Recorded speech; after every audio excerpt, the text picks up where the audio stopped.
주시는 말씀은 히브리서 12장 14절 말씀입니다. 여러분 우리 같이 봉독하시겠습니다. 모든 사람으로 더불어 화평함과 거룩함을 쫓으라. 이것이 없이는 아무도 주를 보지 못하리라. 아멘. 제가 어제 토요일 날 이 말씀의 타이틀을 이렇게 적고 있었어요.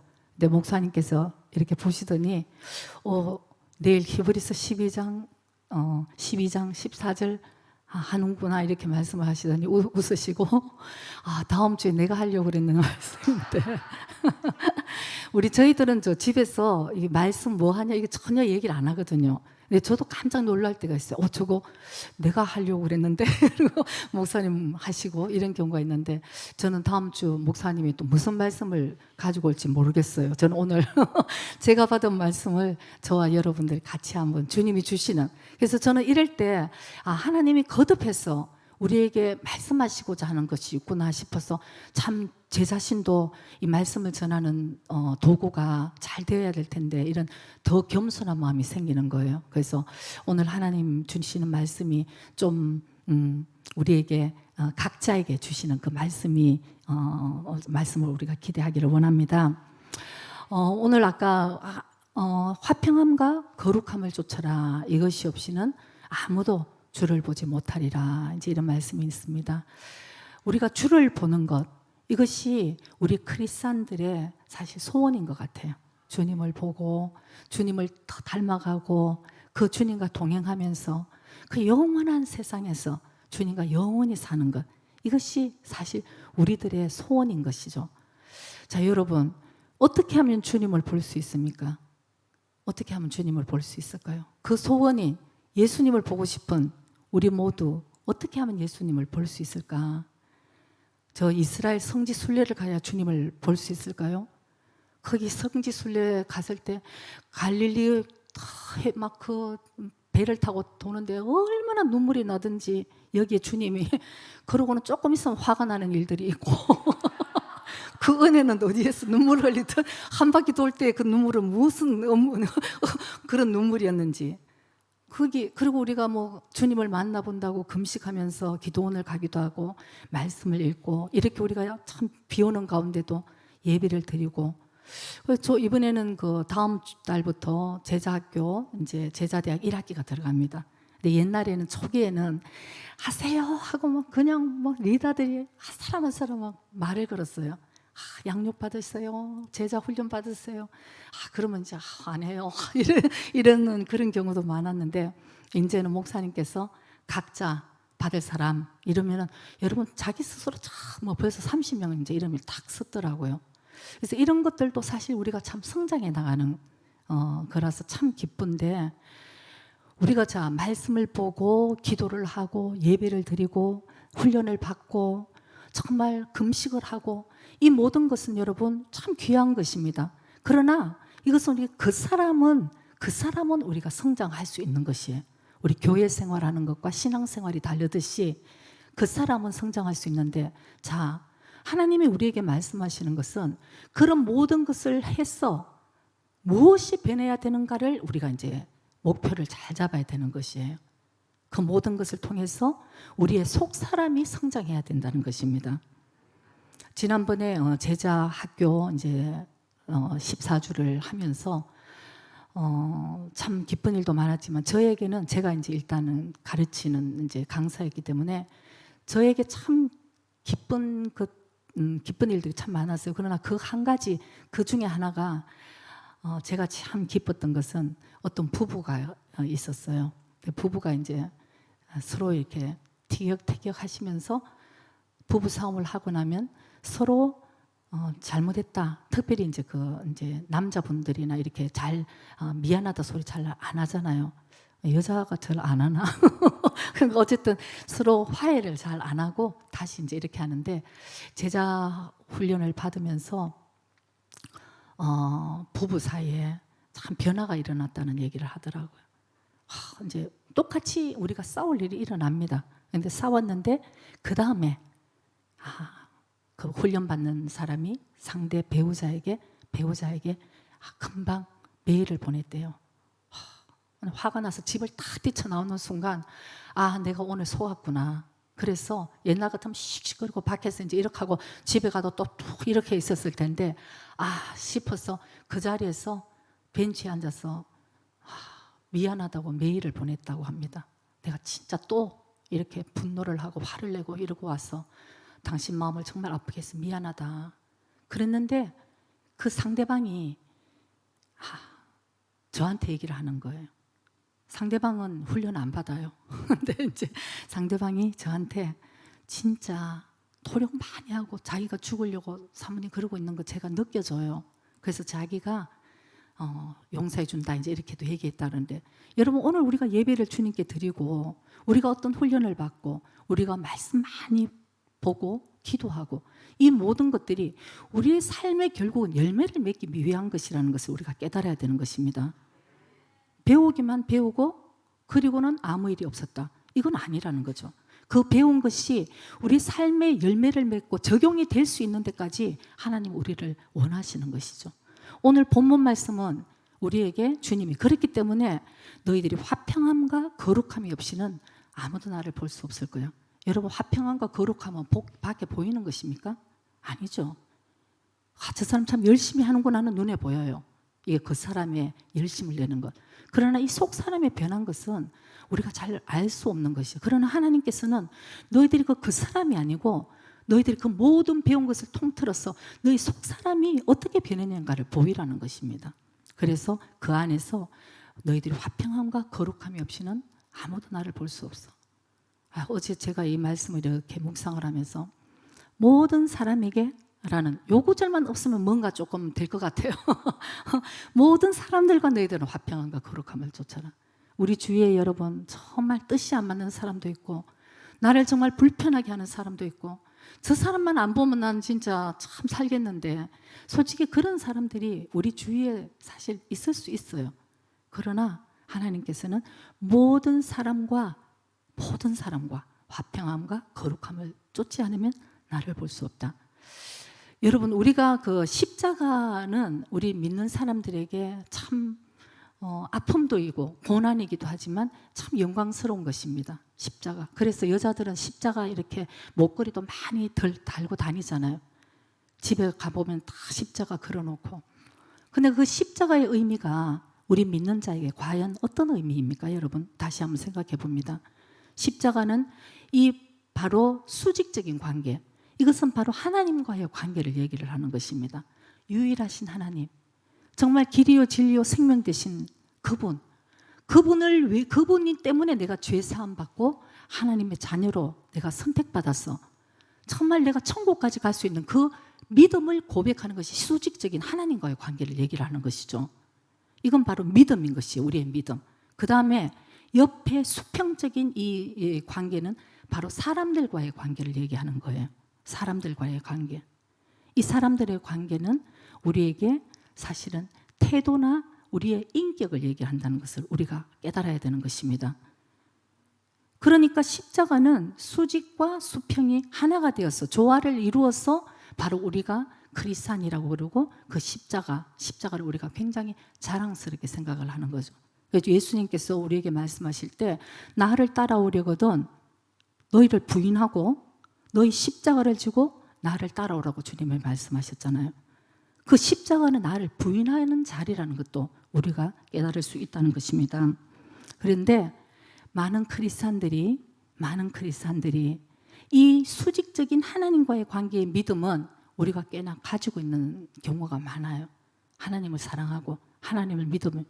그러니까 우리가 오늘 이렇게 날씨가 좋지 않고 이래도 다 주님 앞에 예배를 드리러 온 거. 이 수직적인 하나님과의 관계는 많이 가지고 있는 것이죠. 오늘 우리가 깨달아야 되는 것, 우리가 정말 심각하게 내 자신을 한번 돌아봐야 되는 것은 어쩌면 수평적인 인간 사람들과의 관계에 많이 해답이 있다는 것을 우리가 사실 여러분 깨달아야 될 줄 믿습니다. 이 수평적인 이 사람과의 관계에서 화평을 이루는 자, 하나님은 이렇게 화평을 이루고 믿음을 가진 것, 이것을 하나의 믿음으로 우리에게 보고 계신다는 것을 우리가 알아야 됩니다. 그러니까 아까도 얘기했듯이 이 수평적인 관계는 우리의 인격을 얘기하는 거죠. 여러분, 우리가 예수님을 믿는데 여러분 진정으로 거듭난 사람 고민 죄송합니다.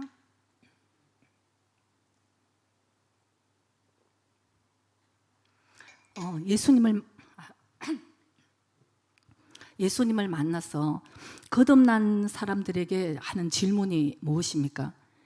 인격적인 예수님을 만났습니까? 하는 질문을 하잖아요. 예수님의 인격은 어떤 인격인가? 그 성품은 어떤 성품인가가 우리 가운데 수평적으로 사람들의 관계 속에서 나타나야지 크리스찬이라는 말씀을 오늘 하고 있는 것입니다. 데살로니가 3장 14절 15절에 한번 보기로 하겠습니다. 누가 이 편지에 한 우리 말을 순종치 아니하거든 그 사람을 지목하여 사귀지 말고 저로 하여금 부끄럽게 하라. 이거 얼마나 엄청난 얘기입니까? 아니, 사람 취급을 하지 말고 지목하여 교제도 하지 말라. 근데 오늘 우리가 깨달아야 될 것은 그러나 15절 말씀 한번 봅니다. 그러나 원수와 같이 생각지 말고 형제같이 권하라. 이게 바로 인격적인 태도를 얘기를 하는 것이죠. 정말 우리하고 맞지 않는 하나님의 말씀에 순종하지 않는 사람이라 하더라도 하물며 이단의 사람이라 하더라도 교제는 하지 말되 그 사람에 대한 대하는 태도는 정말 우리가 어떤 인격적인 태도를 해야 되는가가 바로 성경은 우리에게 말씀하고 계신다는 것을 여러분 꼭 기억하시기 바랍니다. 그래서 많은 사람들이 내 이 믿음과 수평적인 인간의 사람들과의 관계를 따로 보는 사람들이 의외로 많아요.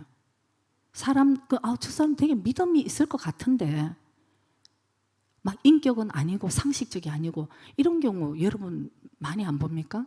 저는 올해로 27년 목회를 하는데 개척 초기 때부터 희한하다 한마디로 희한하다는 사람 많이 봤어요.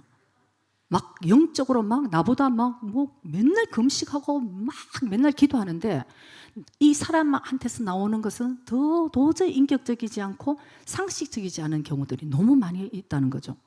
아니, 정말 기억이 나는 일들이 너무 많아요. 여러분 그거 내 안에서 그게 과연 하나님이 주시는 그 관계 속에서 나오는 것인가? 여러분 정말 속고 있는 사람들이 너무 많아요. 하나님이 우리에게 말씀하시는 것은 수직적인 관계나 수평적인 관계, 하나님의 관계와 사람과의 관계가 굉장히 여러분 성령의 사람들은 보면 알게 되어 있어요. 옛날에 초기에 이런 경우도 있었어요. 매일 금식하고 매일 철야하고 너무 기도를 열심히 하는 거예요. 근데 이제 그 사람이 볼 때는 이제 자기가 굉장히 영적인 사람이라. 그래서 어느 날 그냥 사모님은 너무 영적이 아니래 저보고. 그래서 어느 날 밤새 내내 기도를 했대요. 왜 저런 사람이 사모가 됐을까? 저런 영적이지 않은 사람이 사모가 됐을까? 그러더니 아주 이게 개척 초기의 얘기예요. 그러더니 아침에 교회 다니는 어떤 자매를 얘기를 하면서 아무개 집에 A씨라는 집에 있는데 그 집이 굉장히 잘 사는 집이었어요. 근데 그 집에 8시 반에 무조건 삥뽕하고 들어가서 그 집에 있는 가미다나를 깨부숴야 된다는 거예요. 막 준비해가지고 깨부숴야 그러고는 쳐들어가야 된다는 것을 성령께서 말씀하셨다는 거죠. 그래서 제가 그거 아니다 그랬어요. 아니 여러분 어디 성령께서 그런 무식한 방법으로 성품이 아닌데 그러면 그 집에 믿지도 않은 남편이 일본 분이 있는데 얼마나 놀랄 일이겠어요. 그래서 내가 가지 말라고 안 된다 그랬더니 역시 사모님은 영적이 아니라서 안 된다 그래서 여러분 쳐들어갔대잖아요. 쳐들어갔어요 결국은. 그래갖고 뭐 때문에 이 아침 8시 반에 왔냐 그랬더니 가미다나 부스러 왔다 그러니 여러분 그게 어떻게 예수 믿는 사람이에요. 아주 그러고는 그 아내가 우리 교회에 나오는데 얼마나 힘들었는지 몰라요. 그 남편이 이런 이단 같은 집단에 가면 이제 안 된다고 그래서 그러고도 그 다음에 일들이 많았어요. 또 누가 병원에 입원을 했는데 수혈을 해주면 안 되는데 이 혈액형이 있잖아요. 수혈을 해주면 안 되는 혈액형인데 기도를 하니까 주님이 네가 예수의 영을 가졌으니까 네가 그 사람을 살려야 되니까 네 피를 수혈을 하라 이제 이렇게 또 들었다고 그러더라고요.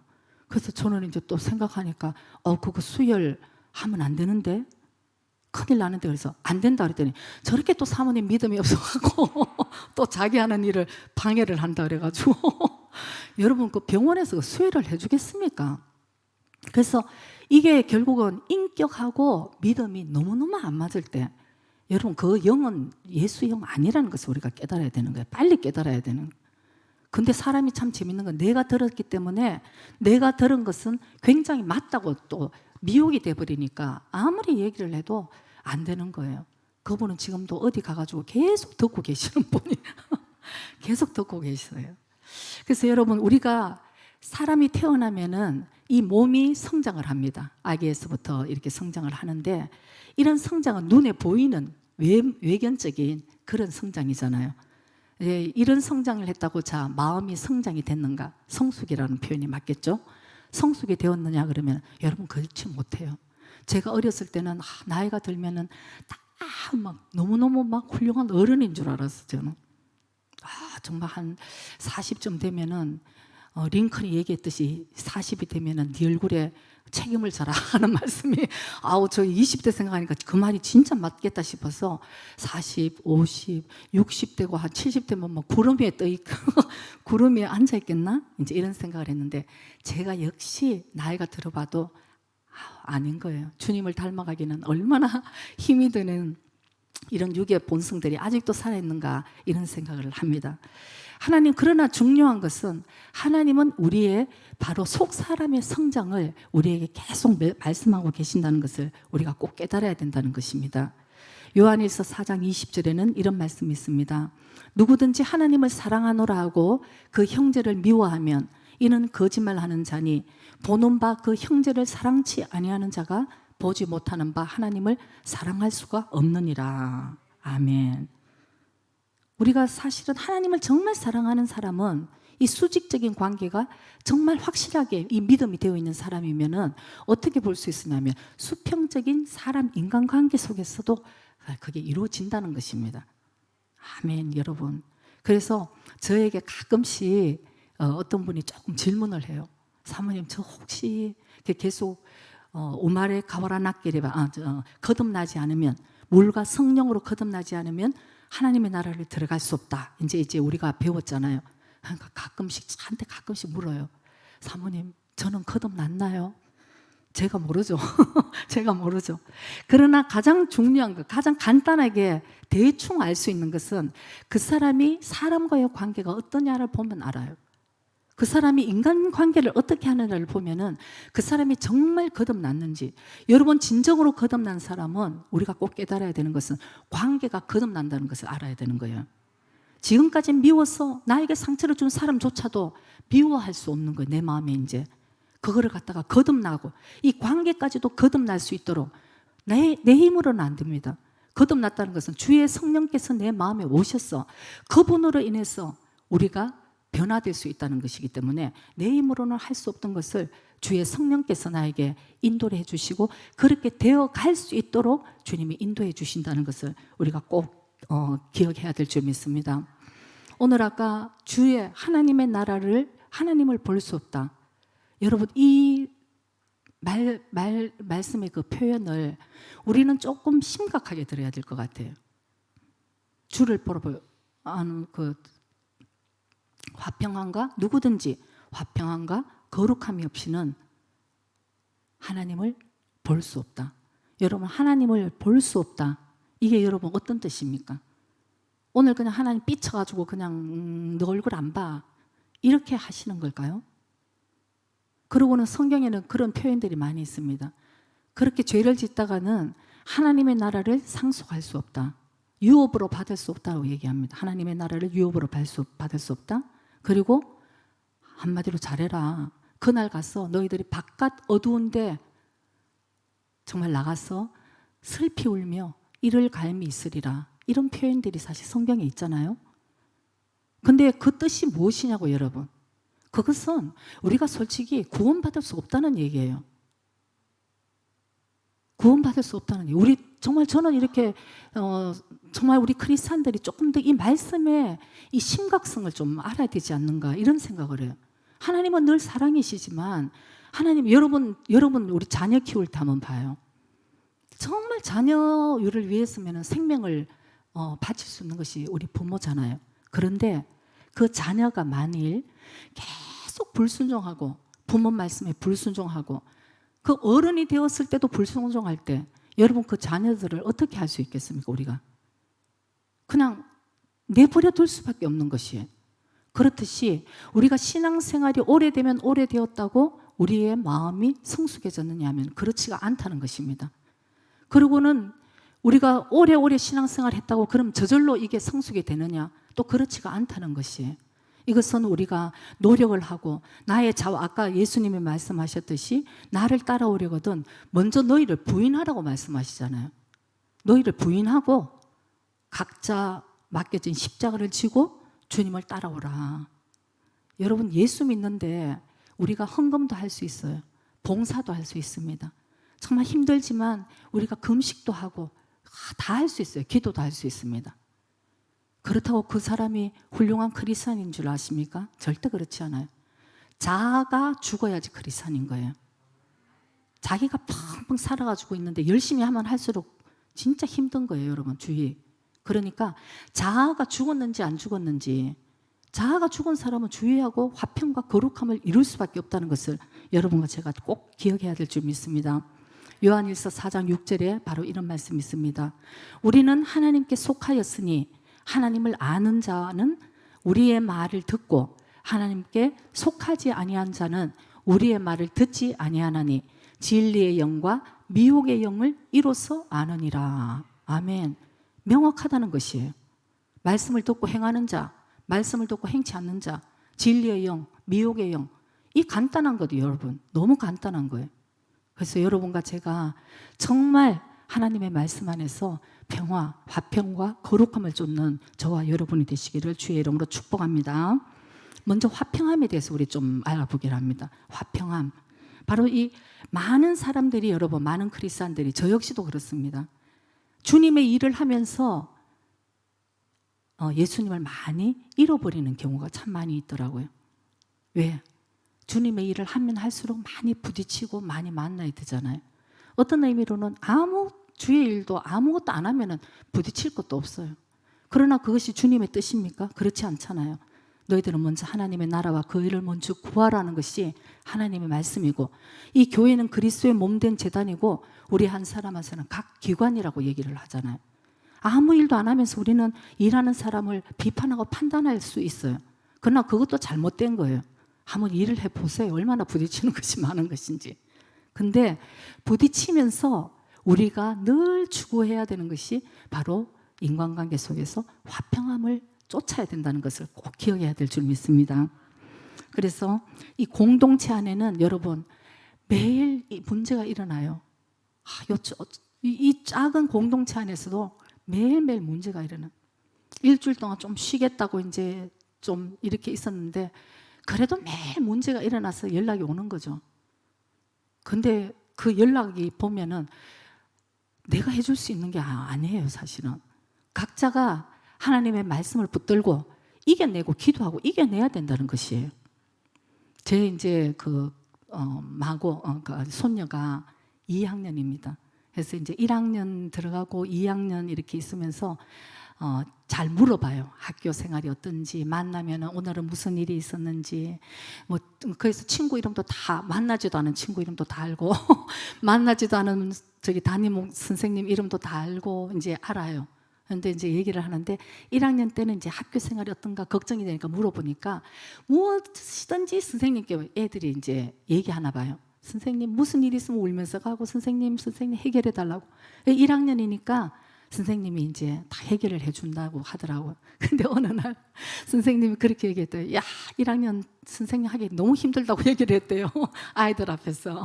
하나하나 다 가르쳐 줘야 되니까 선생님 너무 젓가래로 이제 그 얘기를 했다 그래서 내가 그래, 맞다. 이제 그런 얘기를 하면서 2학년이 되었습니다. 그래서 2학년이 되어서 일은 똑같이 일어날 거예요. 더 많은 일이 일어날 수 있어요. 그래서 제가 이제 또 물어봅니다. 친구들끼리 사이좋게 지내? 근데 나니 짱하고 이렇게 이제 또 이렇게 돼서 그러면 1학년 때는 선생님께 쫓아갔는데 선생님이 가르치신대요. 이제는 선생님한테 오지 마.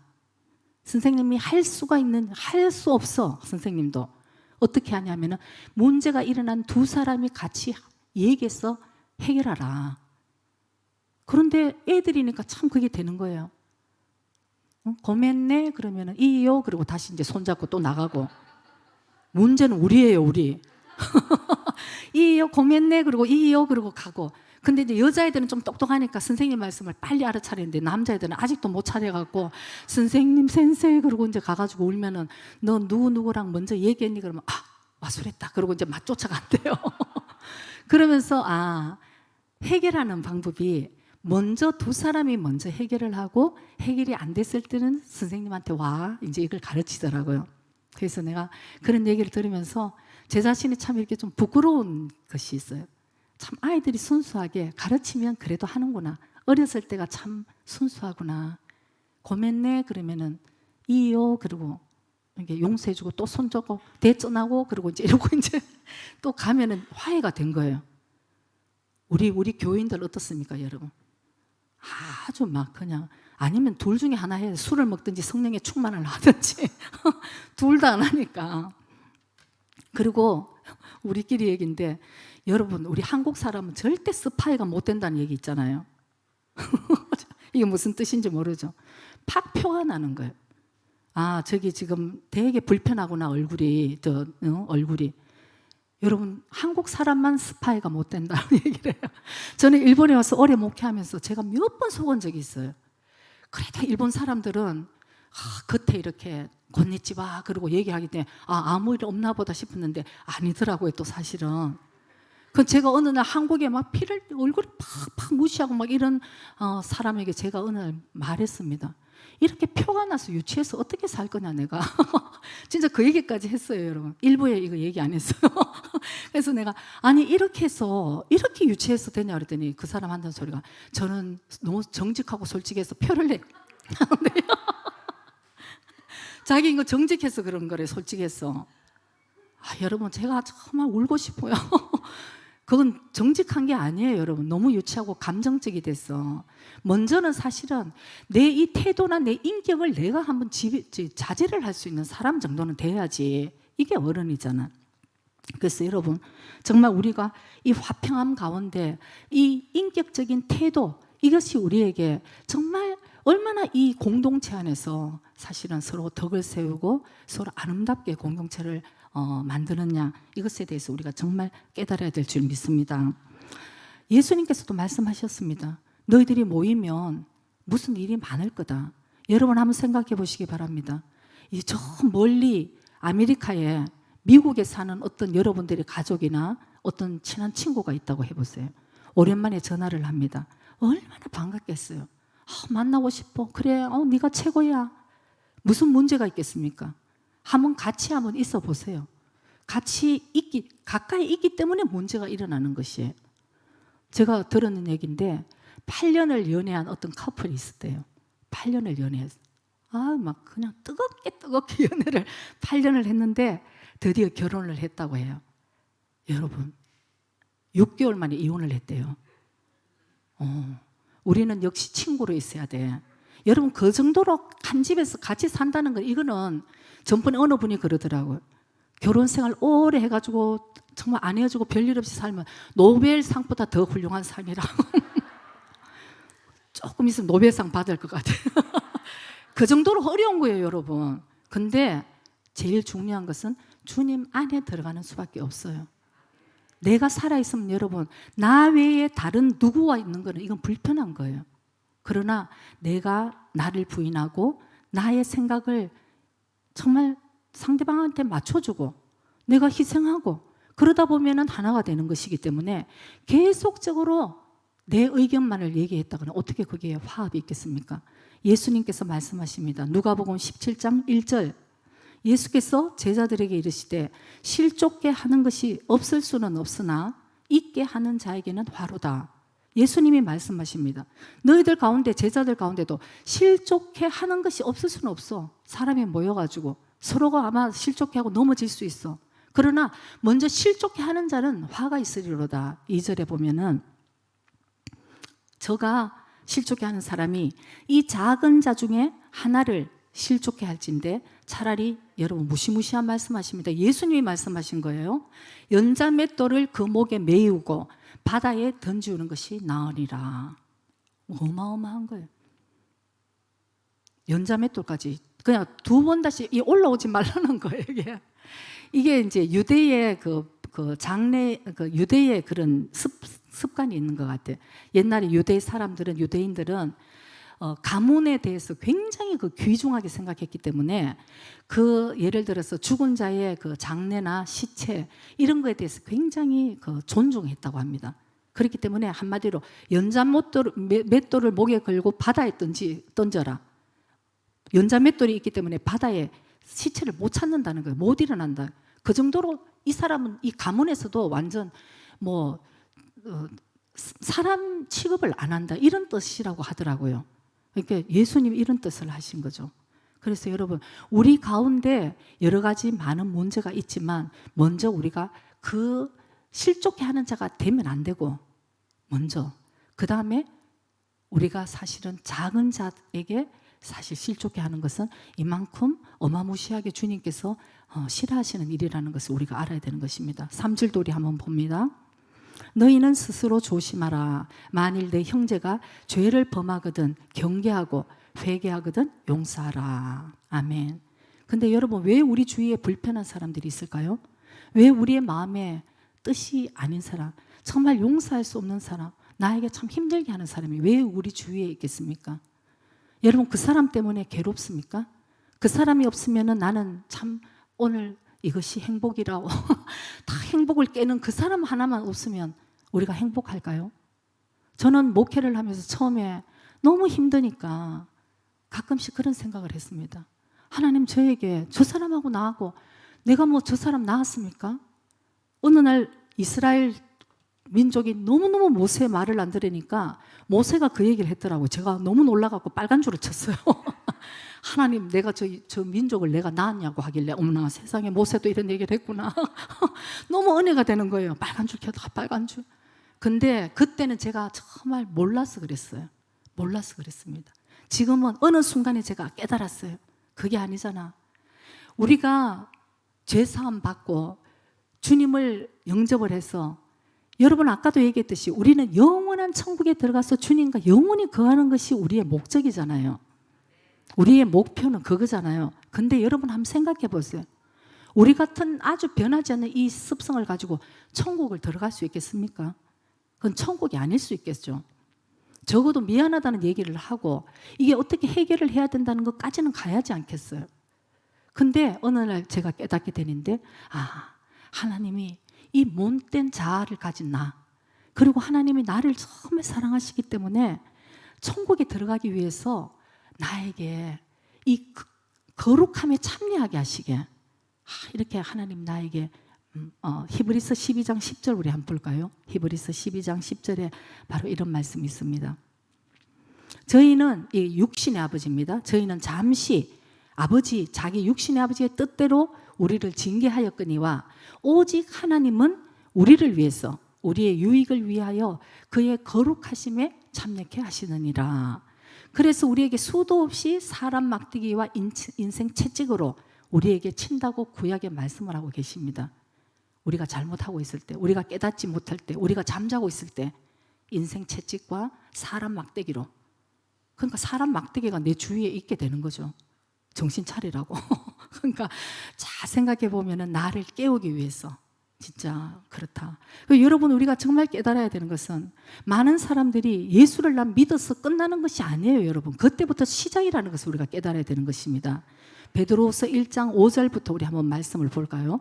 이러므로 너희가 더욱 힘써 너희 믿음에 덕을 세우고 덕에 지식에는 절제를, 절제에 인내를, 인내에 경건을, 경건에 형제우애, 형제우애에 사랑을 공급하라. 이런 사람이 되어야 되는데, 자 이렇게 됐을 때 너희에게 있어 흡족한즉 너희로 우리 주 예수 그리스도를 알기에 게으르지 않고 열매 없는 자가 되지 않게 하려니와. 아멘. 우리를 위해서 열매 있는 자, 천국에는 열매를 맺는 자가 들어간다고 성경은 말씀합니다. 9절에 보면은 이런 것이 없는 자는 소경이라 원시치 못하고 그의 옛 죄를 깨끗게 하심을 잊었느니라. 영적으로 눈이 가려져 가지고 뭘 해결할 수가 없고 깨닫지 못하는 것입니다. 10절. 그러므로 형제들아 더욱 힘써 너희 부르심과 택하심을 굳게 하라. 너희가 이것을 행한즉 언제든지 실족치 아니하리라. 11절에 이같이 하면 우리 주 곧 구주 예수 그리스도의 영원한 나라에 들어감을 넉넉히 너희에게 주시리라. 아멘.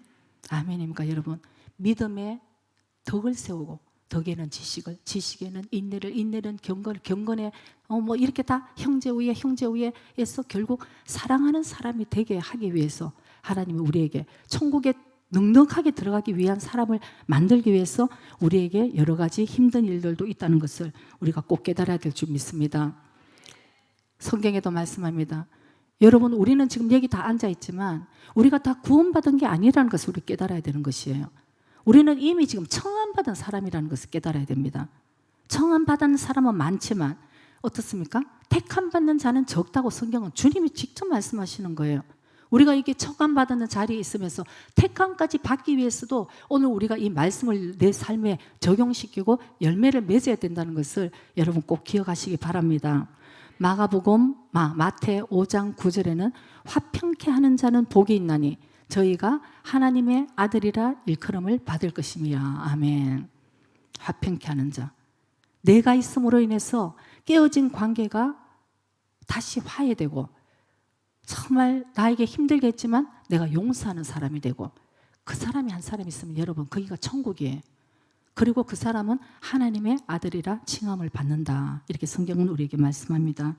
그 다음에 거룩함에 대해서 바로 주님과의 이 수직적인 관계입니다. 거룩함. 하나님은 말씀하십니다. 내가 거룩하니 너희도 거룩하라고 주님 말씀하셨습니다. 바로 하나님이 이 거룩함의 속성인 것이에요. 근데 여러분 요새 이 세상이 이렇게 세상에서 거룩하다는 말을 한번 해보세요. 아마 이 그러니까 죽은 단어가 될 것이라는 얘기를 많이 합니다.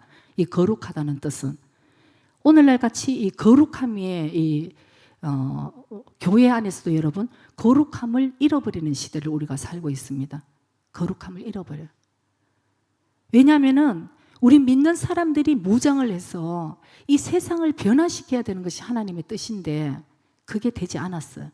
그러니까 이 세상 문화, 이 세상 모든 것들이 오히려 세상 것들이 이 교회를 들어온 것이에요. 그러니까 교회가 얼마나 세소가 되어가는지 이게 마지막 때에 큰 시루시 증포가 됐다고 얘기를 합니다. 마지막 때는 여러분 어떤 죄가 제일 우리를 사람을 타락시키고 제일 많이 넘어뜨릴까요? 마지막 때는 여러분 음란에 대해서 얼마나 여러분 진짜 끔찍합니다. 여러분 교회 안에도 음란이 더글더글하고 여러분 진짜 입에는 담지 못하지만 우리 주님이 진짜 통탄하실 일들이 세상은 괜찮아요. 세상은 원래 죄 속에 있었고 이 교회 안에서 그리스도의 몸된 제단 안에서 일어나는 일에 대해서 하나님은 깊이 아주 엄격한 심판을 하시리라는 그렇게 말씀하고 계시잖아요. 그래서 여러분 정말 우리가 그 디모데전서 1장 5절 말씀을 한번 봅니다. 우리에게 경계해야 될 목적이 있어요. 경계해야 될 목적은 우리에게 청결한 마음과 경계의 목적은 청결한 마음과 선한 양심과 거짓이 없는 믿음으로 나는 사랑이다. 여기에 보면은 거짓된 것이 너무나 많다는 것이. 그런데도 우리는 정말 하나님께 제사를 드리고 정말 아직도 풀지 않은 마음으로 주님께 제사를 드리고 하나님이 말씀하신답니다.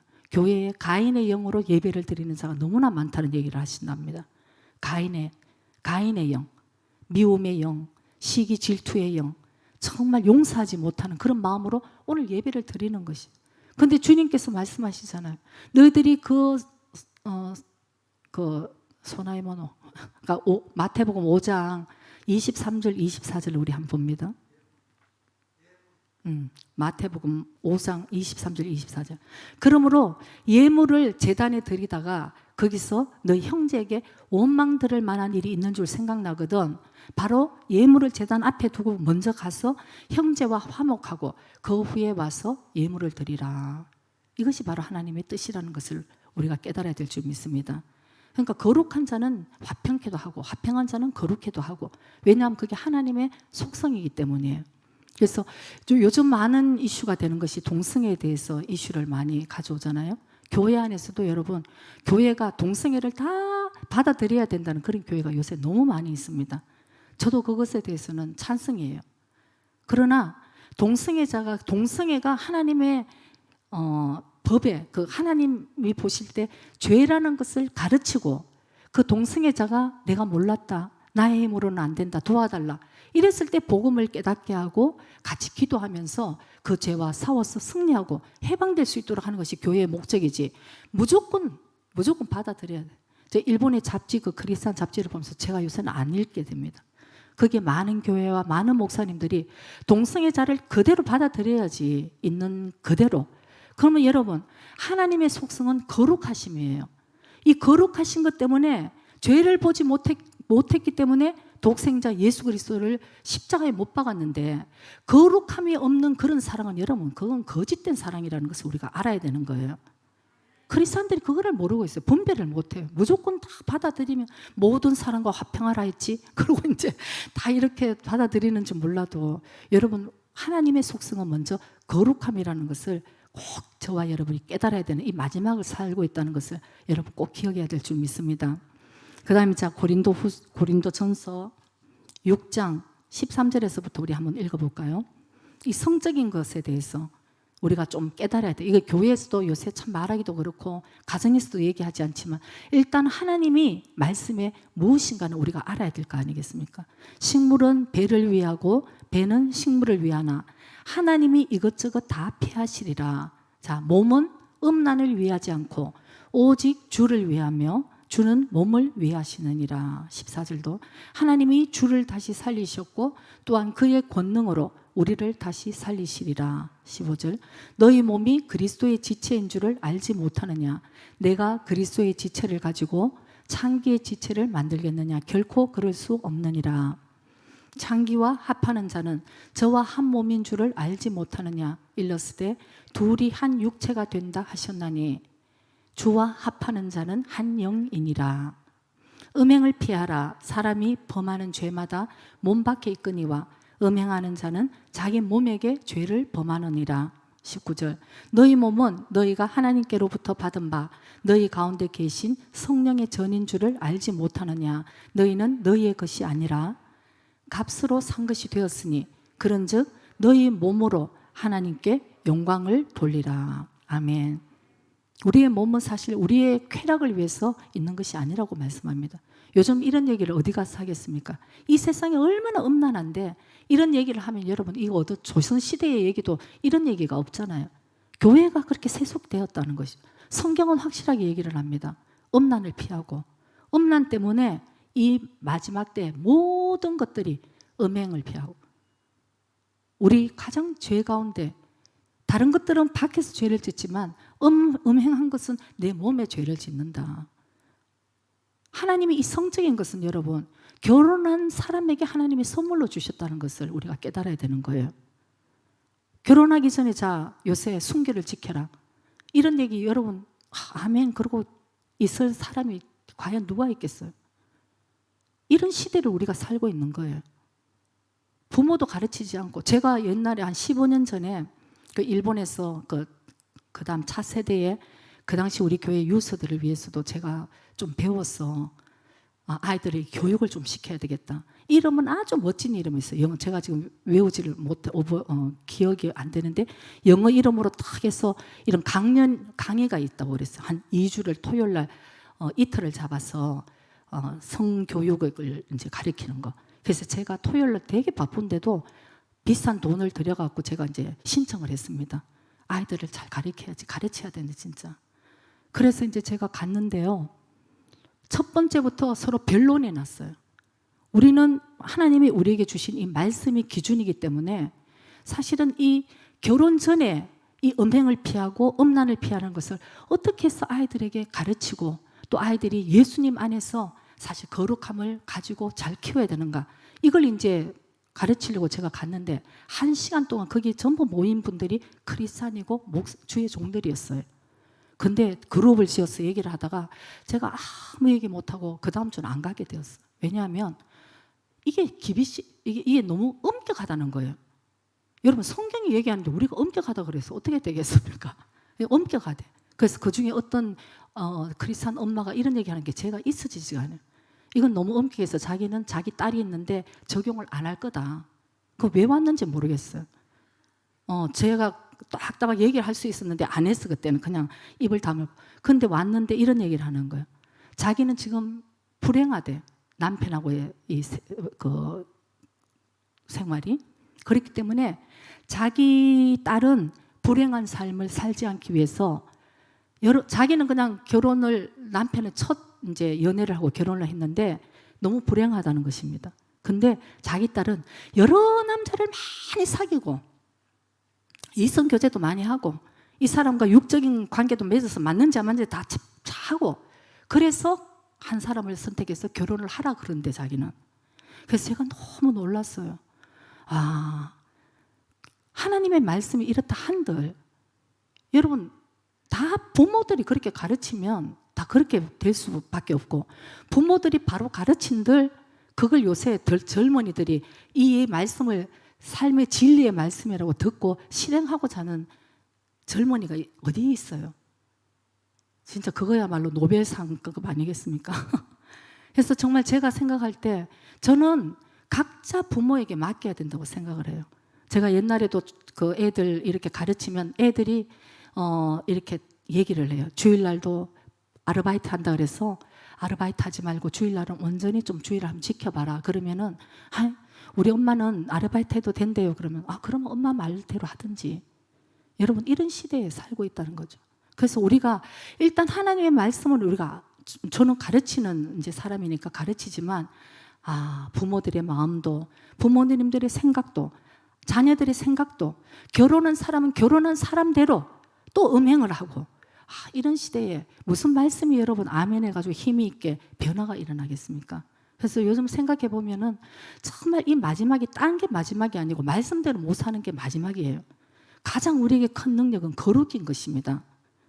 내가 진짜 거룩함을 붙들고 나갈 때 거기서 우리에게 참 능력이 나타나는 것이지 여러분 무슨 스펙이 있다고 해가지고 거기서 뭐 힘이 있는 것이 절대 아닌 것을 우리 크리스찬들은 이제 좀 다른 시선에서 우리가 정말 힘이 있게 우리가 생활을 해야 되지 않는가 그런 생각을 합니다. 그래서 오늘 1분 마치니까 오늘 사모님 말씀 너무 어려웠어요 그러는데 어려워도 할 수 없어요. 어려워도 할 수 없어요. 여러분 말씀은 우리는 모든 게 하나님의 말씀이기 때문에 아멘 할 수밖에 없는 거예요. 그리고 그 다음에 내가 그 말씀을 붙들고 지키냐 안 지키냐는 바로 여러분들 한 사람 한 사람 몫이에요. 저는 오늘 전했습니다. 그래서 여러분 정말 이 마지막 때 소돔과 고모라가 바로 음란 때문에 동승애 때문에 넘어지면서 은밀하게 저와 여러분이 깨달아야 될 것은 사실 그 음란한 죄 때문에 넘어간 것은 아니에요. 멸망한 것은 아니에요. 예수님께서 하나님께서 말씀하십니다. 아브라함이 얼마나 많은 중보기도를 하나님께 드렸습니까? 하나님 소돔과 고모라에 나의 조카가 있는데 멸망하지 않게 해주시옵소서. 아마 아브라함은 생각했을 거예요. 50명 정도면은 50명의 의인이 있으면 하나님 그 의인도 같이 멸망을 하십니까? 50명이면 어이구 막 그냥 이 정도면 충분 안 하겠나 싶었겠죠. 아브라함이. 주님이 45명 40명 30명 20명만 있어도 나는 소돔과 고모라를 멸망하지 않을 거야. 그때 마지막에 아브라함이 한 번 더 주님께 간구합니다. 하나님 10명이 있으면 10명이 있으면 소돔과 고모라를 멸망하시지 않으십니까? 그래 10명도 없는 거예요 여러분. 10명도 없어서 그때나 지금이 어쩌면 죄악이 더 관영할 수가 있어요. 그러나 우리가 모르지만 어느 누군가가 의인 10명의 그 그룹에 들어가서 이 세상을 붙들고 주님과 이 세상의 죄악 중간에 서서 아마 살기로 기도하는 의인이 있지 않는가. 구약에 보면 하나님이 자랑을 하십니다.